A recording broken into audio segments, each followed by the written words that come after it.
So guys, what we have here is USDJPY. Let's take a quick look at our USDJPY. So if you've not subscribed, please do so. Click on the subscribe button, like, share, and also make your comments. Now let's start with the weekly time frame on our USDJPY. If you take a look at this movement itself, we can all consider that this is a bullish move, right? Our USD to our JPY is bullish. Secondly, you can see that I've included this moving average, which is 10 period moving average. We all know the rules of trading moving average, right? Once the price is above 10 period moving average, then we have to go long. But if it is below it, we have to short it. So clearly this price is above 10 period moving average. So we have to go long. If it is above this 10 period moving average, definitely it is above our 20 and also 50, by the way. So this is 10 we will be using. So on the weekly time frame, take a look at this movement. This is an impulse move, and yet there's a correction was made, and again impulse move. We've had a correction, right? Now we've had this huge impulse move, right? Do not forget that a correction has already been made, right? We can see the correction has already been made within this level here, which is actually ranging, it is more visible on the daily time frame. So on the weekly time frame, right, we are on a bullish move. We all can see if you have to go you have to trade on the weekly time frame, we have to go long. That will now take us down to the daily time frame. So, this is what the place where I see that there's a correction that was made.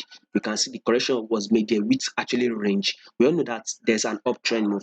Is that we have once it is an uptrend move, we have an higher highs, higher lows, higher highs, higher lows. Or if it does not give us that higher highs, higher lows, it will kind of give us that range market move. So it is still kind of like a correction we can see. So after the correction, after the ranging market move, of course, we expect a breakout to be made. So basically, our price actually range within year. I think this from this year to year, it actually ranged from a period of about 3 weeks, almost a month. This was about a level of August. This was around August, and it's actually we had this breakout around on the 10th, which is October. So if you take a look at it, that is almost 1 month, August, more than 1 month self. So the price actually range right now, it has broken out. So clearly we can see that we are now on a bullish move on USDJPY.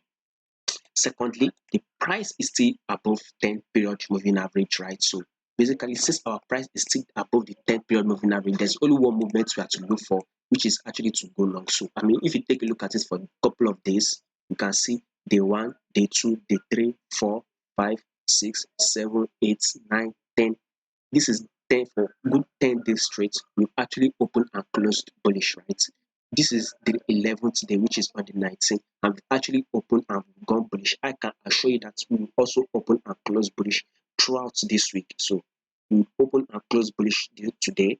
We would also open and close bullish the next day, and we will also open and close bullish the next 2 days. So basically, for this period, we've seen a movement of about 28 pips. Let's see if we can make a movement of maybe on an average 50 pips. So we've gone about 25, about 25 pips. So I think maybe we should have 25 more pips bullish move to be made on USDJPY. So basically, we should be closing bullish on USDJPY. That should now take us on the 4-hour time frame. So we can take here as an impulse move. Here we'll take it as a correction, and here we've had this impulse move, right?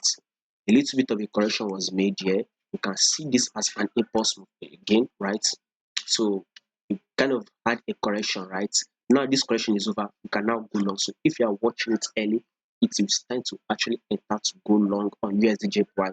We are close to the New York section. We are still in the London section. We still have about 3-4 hours. We still have about 3 to 4 hours before the New York section opens. So by then we should have made good amount of movement on this our USDJPY.